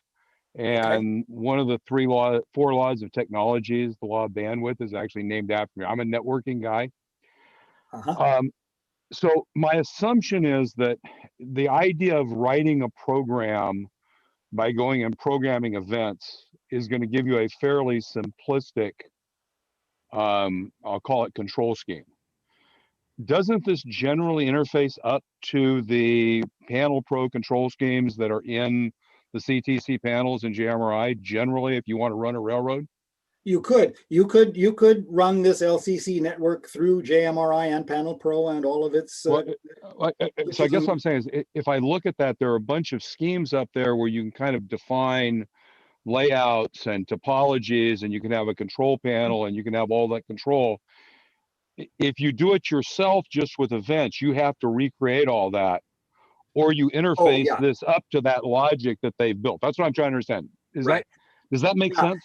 If you wanted, as I said, to take the computer and unplug it and throw it away and just have the LCC layout running autonomously without a computer hooked up to it, it would be a fair bit of work. You would have to, Right. understand exactly how the signaling system works, exactly how you want your rules for clearances and things to work, and so on and so on and so on. And it would be a fair bit of work to set it up in a nice customized way for exactly how you want it to work. You could just as easily hook it up with the computer there full time. JMRI as one of the nodes on your Jim, network. can I share my screen? Can I jump in and share my screen? Because I want to No, show that you would the question. that would be required for me to do that. Okay, never mind. So I'll just explain what I'm saying. So if the application is JMRI, the Right. Panel Pro CTC application, basically there are two ways of implementing that physically within your railroad. One way is what was defined in CMRI, right, with the Chubb system or Seth's CP nodes, but it's basically a system that has what I'm going to call more centralized aggregation of data. right. What LCC has proposed is that wiring is a problem, and therefore the right answer is to distribute intelligence. Well, not necessarily distributing intelligence.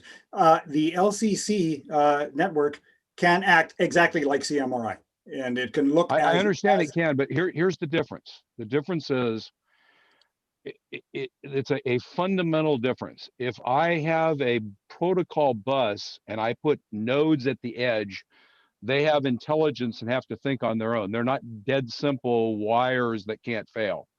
And if one of them fails, can it bring the bus down? All sorts of interesting questions. The alternative is to use really cheap wiring to aggregate the intelligence in central locations as CMRI did. And it's a really interesting, and by the way, the reason this is so interesting is not because it's a model railroad discussion, because in fact, it's a fundamental technology discussion, information technology about where do you push intelligence. And by the way, I will tell you that if you look at the world we all live in, we all pushed intelligence out to the edge back in the early 80s and into the early 90s, because we built PCs that were very intelligent and they had operated autonomously.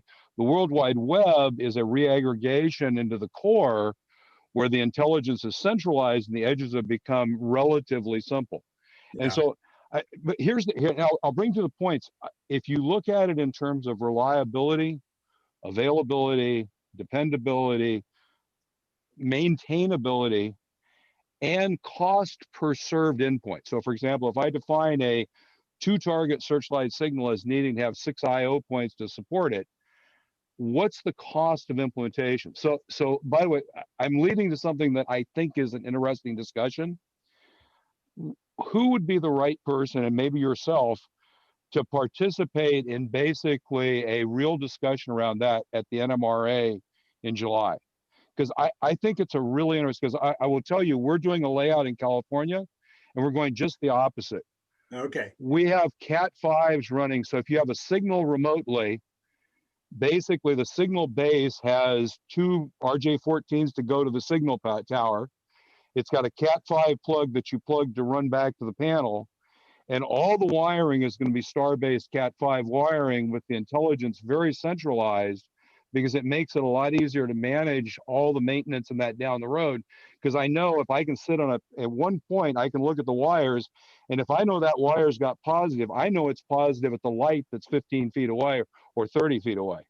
And so I think it'd just be a really interesting debate. And by the way, I actually don't have a personal, I love the technology that you guys have done, but I'm just wondering, for the average model railroader, does the distribution of intelligence in a bus straight structure, maintaining it and doing that as the cost of that distribution make it not the best option except for certain situations. And that's kind of I think the dialogue we should have as a community to make sure, because I don't think the railroad community is being well served by not having it kind of brought what the options are and what the differences are. Anyway, enough said, and we can get together after this, but. What you probably want to do is go on to the two Groups.io sites that are doing this thing. One is OpenLCB. So OpenLCB is a group of people out there who are developing all this stuff and who are working on the answers to all those questions and have decided on all those questions. So it's called OpenLCB is the name of the group. It's on Groups.io. And then there's another one called Layout Command Control. That's for the users end of things. So the OpenLCB is the developers end of things. The Layout Command Control is the users end of things. And then of course there will be people at the next NMRA National Convention, if we ever have a next national NMRA. We are having one. We're having one in July. St. Louis, and all those guys will be there. And well, we're going to have one, we're going to have a convention in July.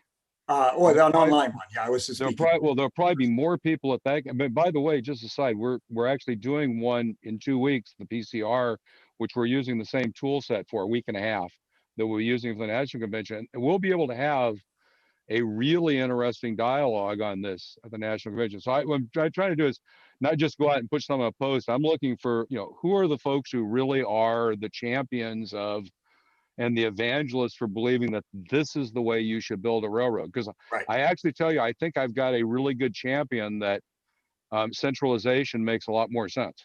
Well, that's the group. That's the group you want to talk to. Groups.io and OpenLCB. Cool. All right, should I continue with something else, or is that a good enough overview for people? I have a question. Sure. Actually, two.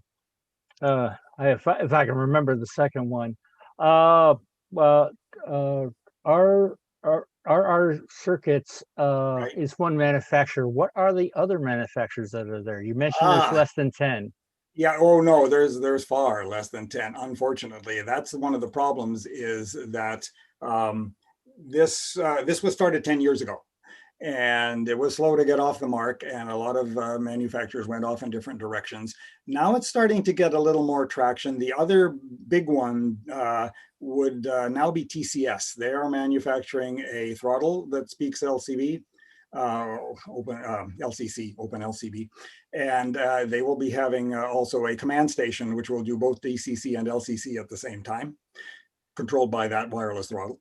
So TCS is starting to jump into LCC. They're the other big one. None of the other, what I would call big manufacturers, are participating in LCC yet. There are a list of, I don't know, a dozen or so other smaller ones. I don't have the list offhand, but I could, of course, get it for you. All right, thank you.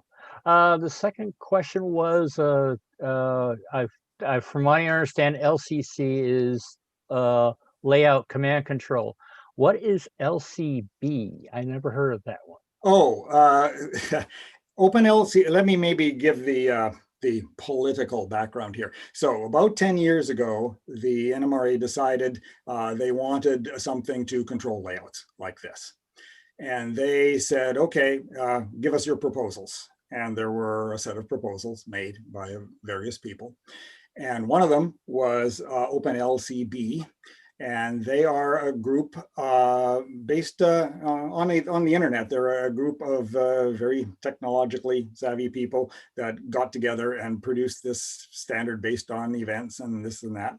And they were chosen by the NMRA to say, okay, you guys develop these standards.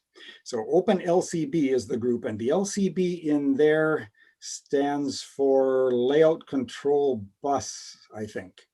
And they develop these things, and we have a new agreement with them and the NMRA as of just a few months ago. I'm on the NMRA board as well. And so they would create their standard, they would ship it over to the NMRA would look at it, and say, yeah, that looks good, or oh, you should tweak this. You know, didn't you make a mistake here? And then they would maybe tweak it. They would send it to the NMRA. The NMRA would say, right, good, stamp of approval. That goes up as an NMRA standard now, and away we go. So there are so far 9 different parts to the standard, I think it is, that are up on the NMRA website. And there are a few more getting very close in the pipeline. There's going to be a standard for how this thing controls fast clocks, for example. That's one thing that they've been working on quite hard. All right, John, thank you. what's the difference between LCC and LCB? LCC, open LCB, there is no LCB. Okay. Open LCB, taken all together, is a big word. They're the people who are developing the LCC standards.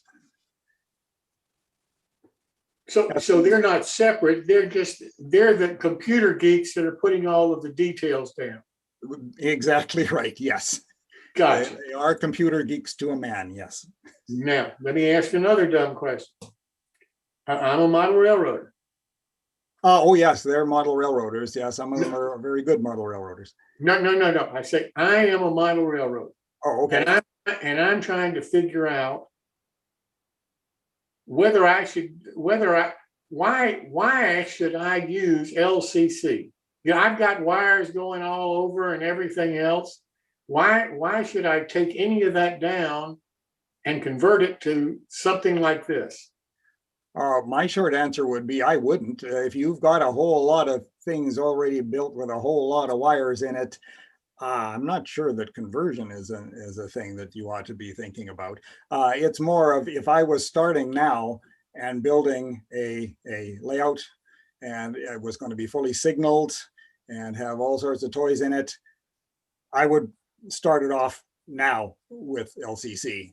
I wouldn't probably, take some huge layout and retrofit it for LCC. That would be a rather large amount of work. Let me ask you this: when you start talking about the toys for the layout, my new layout would be fairly small. It wouldn't be gigantic. It might be a 5 by 9 foot or 4 by 8 foot sheet of plywood. Why would I use this rather than wire it like I've historically done all my other layouts? A very small layout, 4 by 8 sheet of plywood or something like that, it's probably not necessary to use LCC. LCC comes into its own when there's quite a lot going on, and particularly, I think more or less the dividing line for sure is signals. As soon as you get into that, it's inherently complicated to do that, and that would certainly tip the favor over into something like LCC. If you've just got a few block detectors lighting up a few lights on a fascia somewhere, there's not a lot of need for something complicated for that. So then LCC really is poised for the, I guess the large the large individual layout or the club layout. Well, that's certainly one thing. Or, I have a layout where I'm going to be expanding it from one half of the room to the other half of the room. And it's got signals on it. And I will probably use LCC for the other half of the room, for the new half of the room. And this is in a spare bedroom. So can I make another suggestion, Jim? Just be complicated enough to need it. Can I make another suggestion of an area that this actually would be absolutely interesting? Would be any modular group that's doing any sort of mainline railroading where they actually want to have some sort of overlaying control system, because you literally could have plugs on each of them, the modules, and plug them together. The LCC, you could have an LCC node on each module, and the chain of those would actually give you something that if you were really fast, you could actually potentially build a signaling scheme on the fly for a specific layout configuration. I mean, it's a really, the modularity actually there really makes, because there the nodal intelligence stays with something like a module, and it makes a lot, and really, by the way, what I'm talking about here is how centralized you want to do things versus how distributed. And I think the challenge is everybody's looked at LCC as you distribute it way out. Other way to think about it is, might be really interesting to think about a more aggregated LCC node, which would actually do the same thing I was talking about. It just makes it a lot easier for kind of smaller things to get started as everything's in one place just to get going. Yeah. Anyway, interesting thought. They're working towards that sort of thing with a protocol. By the way, there's a whole lot of other stuff that is flying around besides your events on that LCC bus. You know, for example, when I said, hey, I want to configure this node, the first thing that happened was it sent a query down to the node saying, hey, node, tell me everything that you've got. And it sent a huge amount of stuff back. I didn't show you any of that stuff, but there are things like that. There are global commands and so on. And one thing they're working on is something where a node could query the node next door and say, hey, what are you and how are you configured? And so the nodes can talk to each other in a system, something like a modular layout, and negotiate between the nodes as to what's going on. Right. That is really, really tough to do. Well, actually, but it is being worked on. It's actually interesting to think about. They don't need to negotiate what's being done. If you could just take the positional analysis that you would get from that, you can now have this concept of tiling, and you can create the layout and tiling to feed up to the CTC. And if you got the rules above and you automatically can create the layout by tiling, you now can make a self-configuring layout. And that's the big problem with JRMI, is that connection of kind of the configuration of stuff up, that if you change it, it becomes a major. Anyway, interesting. Yeah, you might want to John, talk to the open LCB guys too. No, it's like I said, the conversation earlier was really a philosophical thing of where you put intelligence. I think there's some really interesting things within LCC when you make it a bus versus kind of the way the difference is the CMRI is a highly hierarchical structure. You've got the computer, it talks to 2 or 3 nodes. The nodes actually don't have any concept that anything else in the world other than them exists. And their only relationship logically is to the computer system. So everything flows through. You've actually got this other that allows you to do some fairly interesting things locally in addition. It would be interesting to think about how you could exploit that. That's very interesting. Thanks. John, could I go back a couple of baby steps here? Sure. If I have a medium-sized home layout and I have everything operational using DCC, and I have just started to add block detection, where I've got most of my blocks identified, but I haven't started the signal system yet. Would it make sense, as I start to go adding signals, to go to LCC, because doesn't that stand separately from my DCC system, so I don't have to add anything more to that? Oh, absolutely. LCC stands completely separate from your DCC system. To operate in parallel with it. So DCC, that's still there. It's still exactly the same as before. It controls the locomotives, the track, all that stuff. The LCC system is in parallel with that, and that's what your block detectors and your signals. Okay, that's encouraging. It took me 10 years to get the DCC up and running a satisfactory mode. I'm not too computer savvy, so the ability to add on without messing up what I've already got has a lot of appeal. Yeah, no, I found myself in exactly that position where I've recently added signals to an existing layout, and it was a challenge. What you wind up with is a real tangle of wires. Yeah. I think LCC is a really good alternative to that situation. Yeah. It would prevent the sort of underside of a layout that I showed you earlier, which is yes, I'm very familiar with that. And I think you also get this creeping complexity. You start simple. I'll just hook 2 wires to the track. That's all I'm going to do, and it goes from there. Yeah. And if you think ahead, if you plan ahead, then putting a system like this in makes a lot of sense. But I think that's where you have to differentiate. DCC is for running the train. Right. LCB or LCC, whatever you want to call it, is the everything else bus line. Well, Right. Clark, if you're modeling modern stuff, which an awful lot of new people are doing, Yes. what railroad's not signaled? Yes, exactly. Come on, you know? Yep. That's why I used to model narrow gauge. There's a smart guy there. but I'm on this new layout. That's exactly why I'm looking at going this route, and I'm just sort of dabbling, looking at it myself. But on the other hand, I'm also looking at just doing a real simple Arduino setup, and I'd be done, because I don't need that many. I don't need that many blocks. So Let me chip in a thought. I use Arduinos. It's Yeah. complicated. Yeah. By the Well, time you run here, all the I'll wires chip in a thought. from all the locations, you wind up with an awful lot of wire. Well, And that is the downfall to that. That there's no question. Well, how about this as a hybrid? So one of the things being worked on is a dev kit, as they call it, LCC node, which is an Arduino or something similar. So Right. how about taking an Arduino, plunking it in as an LCC node so it can see all of the events and send events itself, and then you program it locally to do whatever you want in your area. And now you're not using the sort of stuff that I was going to tell you of how you put the intelligence in an LCC node. But now you know, if you're a programmer, as I am, you know, hey, I can just write a program to do this. Yeah. You know, I'm off and running now. Now- And that would be great. So you essentially have an LCC network where the nodes are Arduinos. Yeah. Now, there's my gold standard right there. So again, John, I think come back to that. It's an interesting point. So again, you got to stop and think about it. Using an Arduino, and that's a great concept, as an LCC node. You can now have a fairly large LCC node, so you could have a single LCC node for your layout.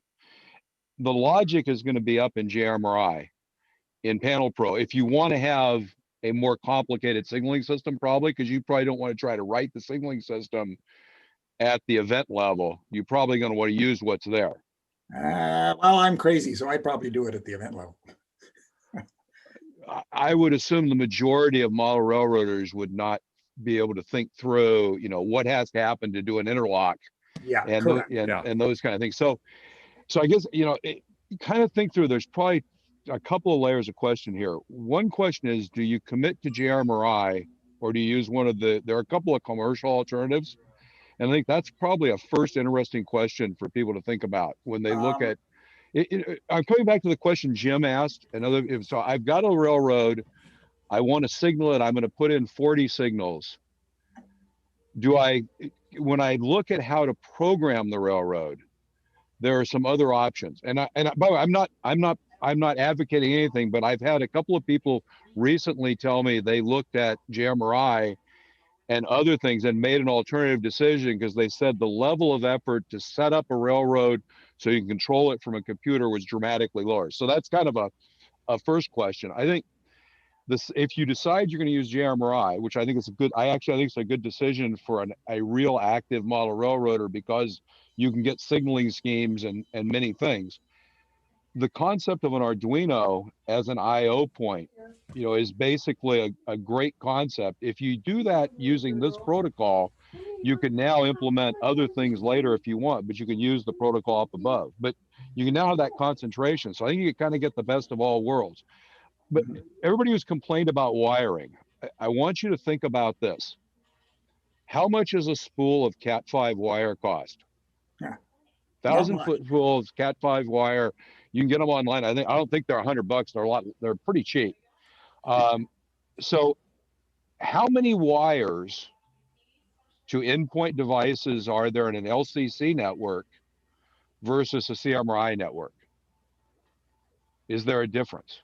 They're the same number of wires pretty much, Right, okay, but they're shorter. Exactly. So my whole point is, the reason you locate the nodes out is because the wiring is a mess. But if where you put the nodes, you put a Cat5 cable and you run it back 30 feet, 20 feet, and then you plug it in. There are these 48 port patch panels that you can plug 48 Cat5s in the front, and in the back you get punch downs, and you can punch those down over into the Arduino. You've now concentrated the Arduino in one place. And so I'm telling you is, The reason wiring is a problem is you didn't structure it. If we take the wiring components from the telecom world, all that stuff that lets you do Ethernet so dang easily, and we bring those wires over into our world to wire, yes, you have a wire running 30 feet, but it's a Cat5 cable and it's labeled at both ends, and it doesn't look like what you guys have seen underneath your layouts. It looks very different. And I think that's kind of the question. My concern is you distribute this bus around the room. When something happens to it, how do you troubleshoot it? How do you find it? How does the average model railroader deal with it versus use the protocols, but concentrate things more and kind of don't push things out so far. I think it's going to make it harder and harder for people to troubleshoot. Plus, when you have a light problem, you're down under the layout versus sitting at a stool in front of it. So that's, I think, the Arduino is the ideal answer here, because you can build very inexpensively a bunch of I/O points at a single location with an Arduino. So if you can get an Arduino sketch for an LCC interface and open up the door, I think that would cause, seriously, if we had that would cause a huge amount of adoption. I believe that Balash has written one of those and it's out there, but it's a very, shall we say, hacker hobbyist sort of level. You have to be pretty good at, putting together that sort of stuff to do it. It's not something that if you're not comfortable with that sort of electronics and I can actually answer that. I can actually answer that because I got involved in discussions with the Open LCB group about using Arduinos, and most of the current crop of readily accessible Arduinos are underpowered for a node operation with LCC. There are, since that time that we had that discussion, there are newer models that are compatible with the Arduino development that are much faster, much more capable, much more memory. Right. So that can change, obviously. Right. Is it the supporting the CAN bus that's the problem with the slower? It's not just the CAN bus, it's the whole protocol together with the anticipated configuration stuff that John's been going through. It just gobbles up everything that the Arduino's got. So you need to look for something bigger and better, which there are. What kind of processor do they run on an LCC card? If I had better eyesight, I'd tell you right now, but I can't. If what you're telling me is that you need such a super processor beyond the power of an Arduino I/O device to run it, the LCC nodes must have supercomputers on them. No, they don't. But remember that the Atmel processors that are on most of the Arduinos commonly available are pretty long in the tooth right now. So there are other processors that are readily available that are a little more expensive. And there are also wireless nodes that are coming out now as well that have a lot more compute power. John, I'd like to ask you a question in kind of a different vein from a user standpoint. And that is, in a former lifetime, we used to have a concept. Oops, sorry, I got muted there, Jeff. I got muted. I muted you accidentally, Jeff. I'll unmute. In a former lifetime, we used to ask a series of questions about new products and new applications. And one was, what's the killer app for the application? So I'm going to invert the question and ask you, if I eliminate signaling as a model railroader, is there a killer application that this really lends itself to that's not signaling? Not signaling. I've got an answer for that. Sure, go ahead. Route controls for turnouts. Single button to select a yard track that may align up to 5 or 6 turnouts. You don't need the capability for LCC to pull that off. Well, that LCC would be a way that a average model railroader could do it plug and play. Actually, I don't think there's anything on the market that will do that. It really is an ancillary function of LCC. It's one of the many things you can do with it.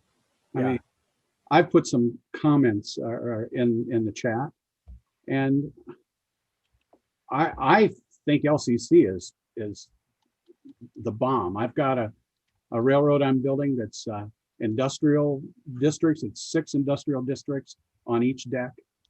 And for each one, I've got a signal LCC, what's called a Bob, that's a little breakout board, and a BOD4CP, which is their occupancy board, and it runs switches.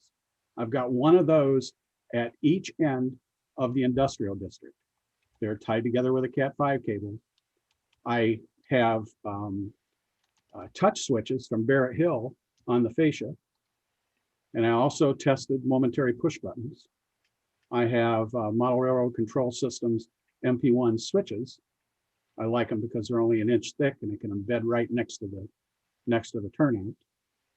And you know, I can update when an update comes out. I can flash that update to all the nodes at once.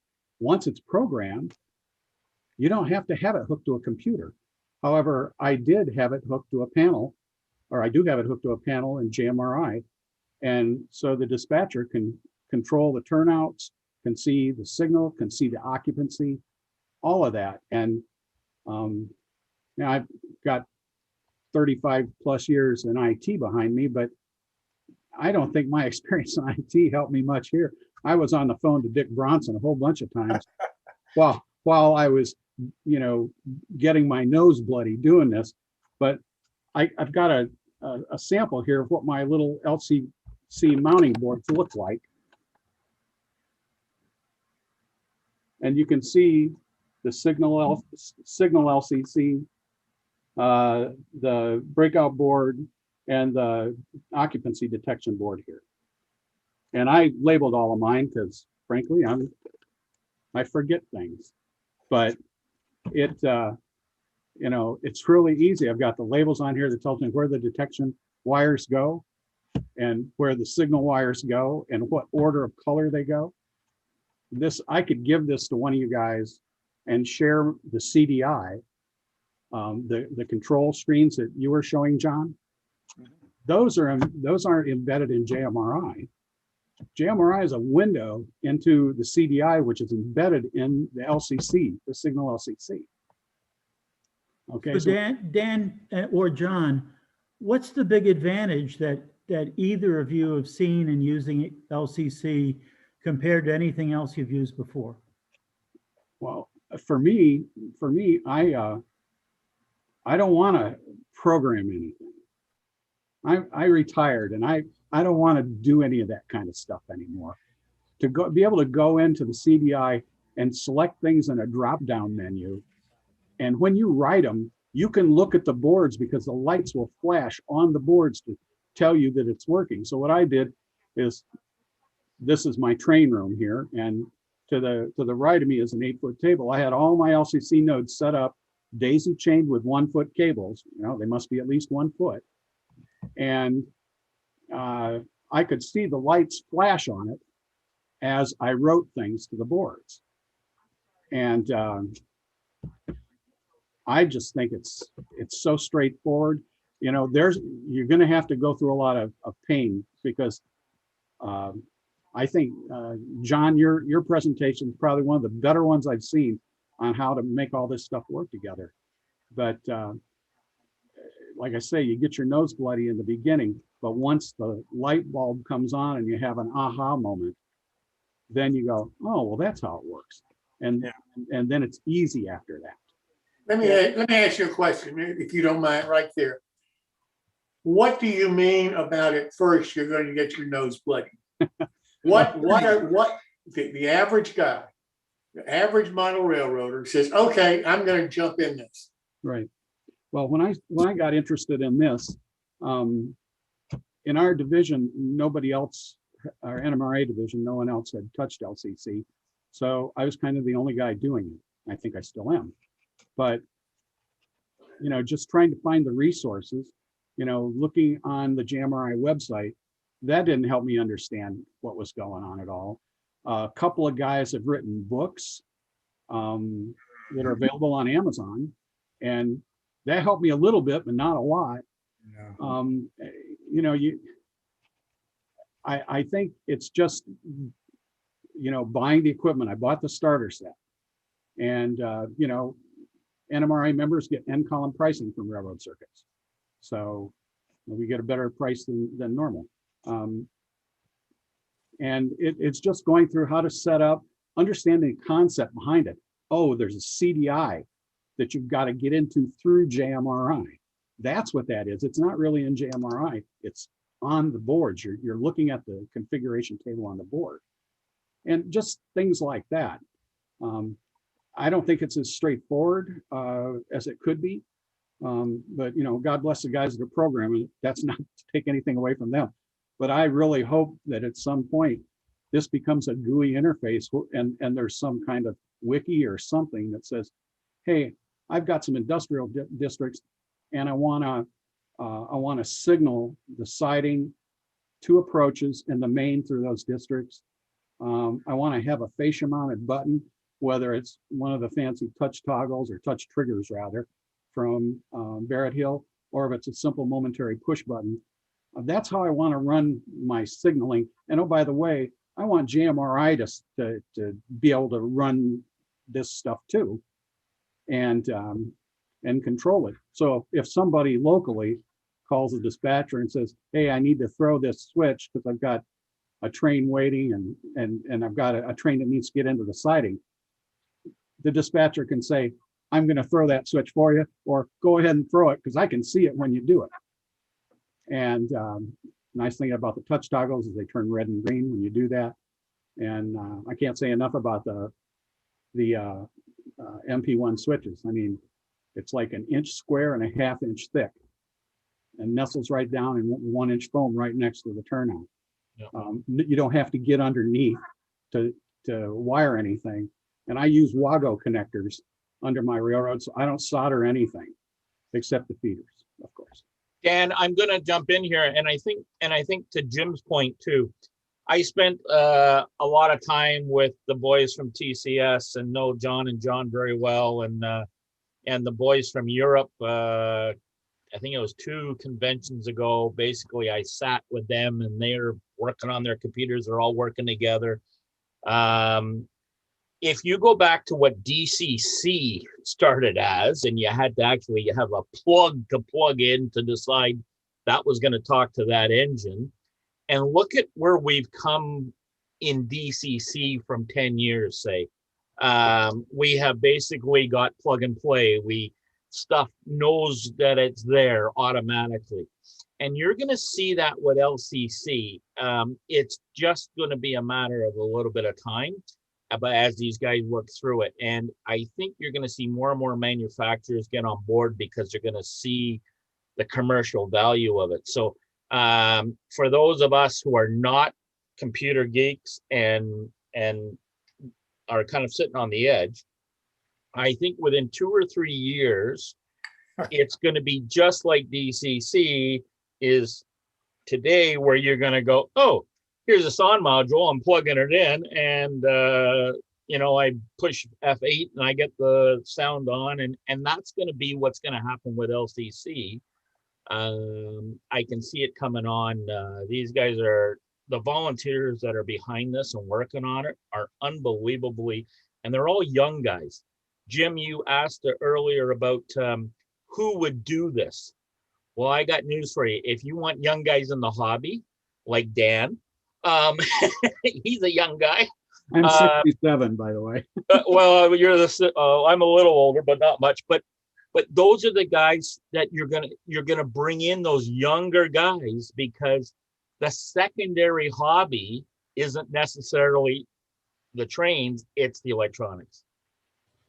Yeah, that's what really spurred me to do this. Is I love electronic stuff. Yeah. And so.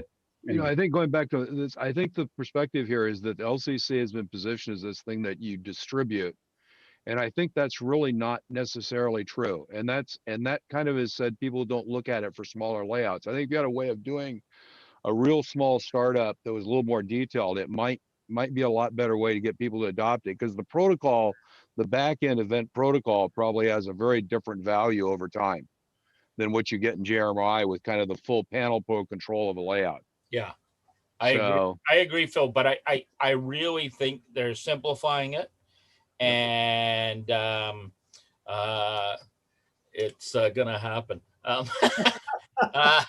Yeah, guys, I hate to do this, but it's getting on to be 9:20, I think. And John, I would love to continue this. I'd love to see your other video and everything. I'd love to invite you back. Sure, go ahead. That would be fine. Yeah. But I think we need to cut this off tonight. And I know I've got to go to bed. It's past my bedtime. So I hate to do this, guys, but I'm going to have to stop it tonight. And John, thank you so very much for doing this. You really shed a lot of light on it. And I really do appreciate so much you coming tonight. And I will get in touch with you and ask you back to talk about this some more. Okay, thank you very much. No problem. Thank you so much. Well, gentlemen, next time we have a really interesting show, I think. We have two new segments, one with Bob Farquhar and his build along with the Blairline kit. The other one is with Gaylord Gill and Randy Bosman with their build along of the Bar Mills kit. Andy Kinney is going to be here doing his normal Andy Ops Corner. Clark Cooning, MMR, is going to follow up and do his part 2 on his tools. And Paul Thompson will be here with his quick tip. So I hope you'll join us. I think it's going to be interesting, and I hope you learned something tonight. I hope you enjoyed the discussion tonight. And thank you so much for coming.